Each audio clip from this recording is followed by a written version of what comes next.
There's been a lot of hype. I shouldn't even say hype. There's been a lot of commotion about the number of injuries that happened so far during training camp.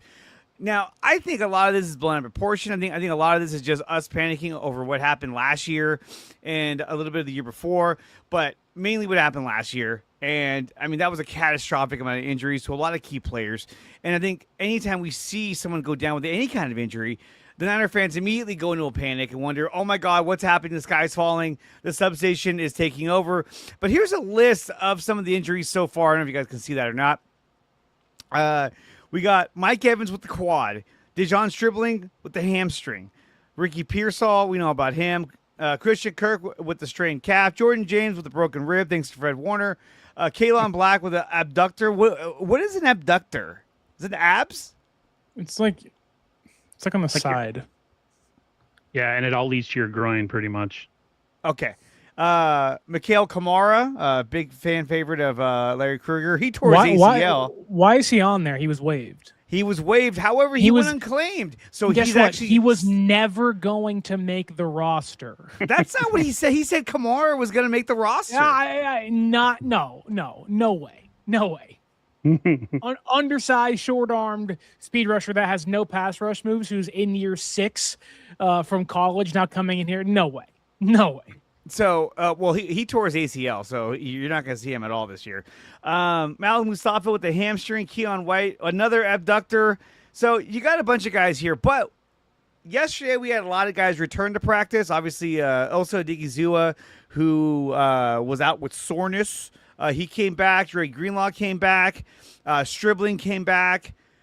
So, look, I think with a lot of these guys, they're kind of just taking it slow. They're not trying to rush these guys back.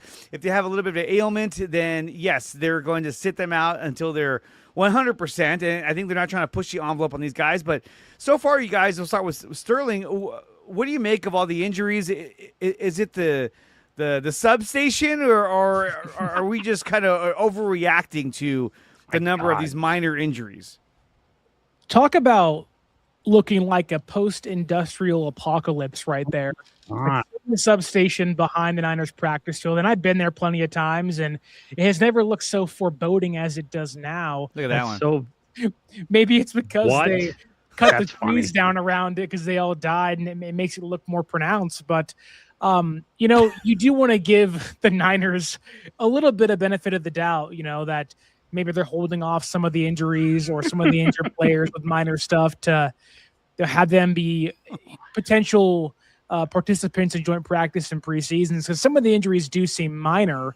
But when you see the number of injuries, that to me is the concerning part. You've only lost 2 guys for the season, right? You lost Pearsall and you lost Mikhail Kamara. Nobody else is out for an elongated period of time. And so it's more so the fact is you have 20 or so, give or take, some players on the sideline that aren't practicing. That to me is a scary thing. We can all survive with a hamstring strain or a calf pull here or there like Christian Kirk and Dejon Stribling have, but it's the number of guys that are hurt. 20 players of your 90-man roster. Maybe it's now 16, but that does, when you see that puts a lot of scared feelings in the heart of Niner fans, because you're just like, oh my God, like, is this 2024, 2025 all over again? Is it 2020 all over again? Where this team has had 3 catastrophic season-ending type years simply because of injury early in the portions of practices and preseasons, where they've only played 5 seasons in the 2020s, and 3 of them have been like that. So whenever you see that many guys out, you definitely start to have the worst thoughts in your brain. Aaron, what do you make of all this? I mean, look, I think what Sterling says makes a lot of sense, but I know you're a big, you like to push the injuries. No, but what do you make of so far of the amount of injuries they have? I think it's at one point it was like 20 players had injuries. It's so reminiscent of the last couple seasons, and while a lot of them are not of the season-ending variety, and a lot of them are wear and tear from camp, or they're being overly precautious, 20 or over 20, that's ridiculous, man. And then you couple the fact that it's been ever since, since like the 2013 season going into 2014, when Navarro Bowman tore his knee up in that NFC Championship game. Ever since then, it's every year other than the 2 Super Bowl years. So I'm going with what Dante Whitner says. This is no longer because it's football. This is no longer because it's bad luck.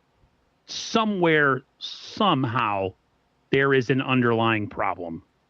And someday, I don't know if it's going to take another disaster season where we're playing with a bunch of guys that were, delivering packages for Amazon the week before, and now they're on the field trying to stop, Matt Stafford and the gang, for them to do something. But they've had the same guy who's been the head of the strength and conditioning and all that for years. They've switched everything else around him except for him. And that's the part that just confuses me. So I'm not scared yet, but Lori Matthews, if she makes his way her way in here, she's here. She's always full negative mode. I went full negative mode the other day. I was like, this is ridiculous. Like, and because I got told to shut up last offseason by a guy who I ended up blocking, saying, shut up, Aaron. Shut up, Aaron. I was making too much Princess out of Pearsall's gone already. You got what you wanted. Bitch. He's such a bitch. Don't even get me started on that guy. Well, I mean, and that's a big topic too, because look, I mean, we're not going to have Pearsall for the entire year. There's no way he's going to come back towards the end of the year. No, he's done for the season. So now you replace him with Deebo Samuel. But there were reports that the Niners were already in talks to bring Deebo Samuel back. Yep. Which I think if you still had Pearsall, bringing back Deebo would have been better for your team altogether, because now he's your return guy. Now he's your gadget guy. Now he can fill in the backfield at times. Now he's your primary number 2 receiver, maybe number 3. It depends on how they use them or how they use him. But, I mean, so far what you've seen in training camp from some of the videos, are you excited for Deebo Samuel? Do you think he looks like a more rejuvenated Deebo Samuel? Let's start with Sterling. I don't know if excited is the word when you sign a player that is, 30 years old past his prime. I mean, he's not old. He's only 30. That's old for an NFL player, though. That's on the cusp. Like you have to think like Deebo Samuel is not really a wide receiver. He's a running back playing wide receiver, which that comes with the good and the bad, but that also comes with the, real thought that your career is not going to last as long as most receivers now, which is about 10 years. Like, you see the good ones last a decade. Deebo's more akin to a running back who's had a really good 3 or 4 year prime, mainly a 3 year prime. Now he's over the hump. And that doesn't mean that you can't get good things out of Deebo still. From all the videos, all the reports, he looks like he's in shape, looks like he's ready to go for hopefully a big bounce back season. But, I think anything you get from Deebo Samuel besides a nostalgia act is going to be a positive. I'm just not banking on him being this mainstay in the offense and going to give you 85 touches this year and do all these great things. Have we heard great things so far? Yes. But by no means am I sitting back here on August 7th like, yep, Deebo Samuel makes this offense incrementally better. I'm like, no, he makes it somewhat better. His presence will change some things, but I'd rather be reliant on Stribling and Mike Evans and George Kittle and Christian McCaffrey and Brock Purdy over the likes of Deebo Samuel in 2026. I think this is where Aaron's sitting when it comes to the injuries. I don't want the Niners to go 6-11 again 2 years ago. Although Vinny has a good point. I'm liking the energy from Vinny. Vinny Holt, he says, "What are we worrying about? We went 12-5 with a worse roster. Kyle coaches better when there's adversity." He almost had one eye, so he would have been facing a lot of adversity. You can't but you can't depend on that, because that could have been an outlier last year that they made the playoffs with that, absolutely just murderer's row of injuries. You can't. I'd much rather have a healthy team who at least has a puncher's chance in the playoffs to at least take out one of the 2 top teams that they're, we're third place. We're probably third in the, NFC power rankings if you want to go, and because of the top 2. But this whole thing, like, hey, we did it last year with all these guys that didn't start the season with. You can't. I'm sorry, that's great and everything, but it's not sustainable. Well, let me ask you guys this. would it be worse, or how would you feel if they didn't sign Deebo Samuel? If they just said, "Well, we lost Ricky, but we brought in what's his name, Kadale Hodge, or whatever his name was, Daryl. whatever." But like, how would that feel? How much more confident or less confident would you feel if they didn't sign Deebo Samuel?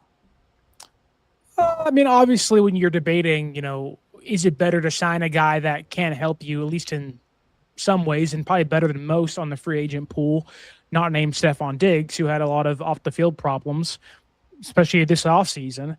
I think you'd obviously want to have Deebo Samuel on your roster simply because he does raise the floor. I don't know how high the ceiling that he raises, but the floor certainly gets higher when you lose Pearsall, who was a ceiling raiser and a floor raiser, but also that floor is a lot lower because of the injury stuff. But no, I think you bring in Deebo, you at least find some level of comfort that wasn't there even with Ricky on the roster. But the Niners do have a lot of redundancy now in that room, right? Yep. You have Mike Evans, who, yes, route runner, but doesn't separate well all the time. Doesn't need to because he's a bigger body guy. But then you have Stribling, who is not the route runner you want him to be right now as a rookie. Deebo's the exact same way. So you're kind of now banking on Jordan Watkins and Christian Kirk stepping up, which I'm excited for Watkins. He's looked really good so far in camp, and I hope that's a sign of things to come. But going back to Deebo for a second, and it's kind of like, you'd rather have him than not, simply because you lost a guy you were believing to have a very important role in your offense. But I want to ask you guys this, kind of going back to the injury stuff, because it's kind of the bigger overarching conversation here. The Niners confirmed, Kubiak confirmed, they have gone to 2 days on, then a jog through. The injuries are still happening, even after changing some of their practice plans up. Do you think this is a sign of, it's not the fact that you're resting players more, it's the fact that even on your 2 days on, 7 guys, 3, 4, 5 guys are getting hurt per practice, and it is hamstring strains and calf strains, all these things. Like, this seems to me a glaring sign. It's not how much they practice, it's how they practice and the training that is done pre and post practices that are the issue, not the practices and the days they practice. I think that, the amount of injuries they have, it is scary when you look at the overall number, but I feel like, when you compare it to what's happening on the league, I mean, how many torn ACLs have we seen happen so far? And, Carolina. Knock on wood, it hasn't happened in San Francisco. The catastrophic injuries that we've seen around the league, it's been a lot worse than what we have, which is like, oh, he's got a sore calf or he's got a groin. I think a lot of teams would say, hey, I'll take that in a heartbeat. Chris Forster said, he's like, we're actually a lot more healthier than we thought we'd be. And he could just be playing politics with this. But he seemed to be confident in the sense that the team isn't as injured as some of them are, or some people are making it out to be. I mean, a lot of these are bumps and bruises, a little bit of soreness, a little bit of tightness, but they're being overly cautious with these players. I think a lot of these players would play if it was Sunday, but it's not. It's not even the preseason yet, and so I think they're just like, well, if that comes up, go ahead and sit this one out. Don't worry about it. Don't take the chance. The Niners don't deserve the benefit of the doubt because they've had so many injury seasons like this. If this was another team who is just having an outlier of a season where they have a ton of injuries, then you would make light of it. But the fact that it's every single season other than 19 and 23, they're not, I'm sorry, that like whole thing, like, oh, it's not that none of the injuries are really severe, but none of the injuries are really severe last training camp, and we just got obliterated by injuries during the season. The thing about Deebo too, and I want to bring that up real quick. Go ahead. To me, it's familiarity, like a security blanket, but he doesn't move the needle as far as like offensive production or putting fear into the hearts of the Seahawks and the Rams. He was the most comfortable. I'm trying to think of the word, like the most predictable fit after Pearsall went down. He knows the offense. He knows Kyle. He knows, Brock, all that stuff. So bringing another guy in who doesn't know the offense, who would have to catch up and probably not be of any help early in the season. At least with Deebo, He knows what he's doing. He knows where to be. He knows where to line up, which is something they had a problem with in the playoffs last year. So that to me is the comforting thing about having Deebo. But as far as the injuries, man, they don't deserve the benefit of the doubt. I'm sorry. You want to have a puncher's chance during the season, man. And it sucks. Like my expectations have already changed. Yeah. Now I'm thinking we're winning 12 games this year. I'm like, dude, 17 and 0 to 0 and 17, baby. I don't understand. I don't understand.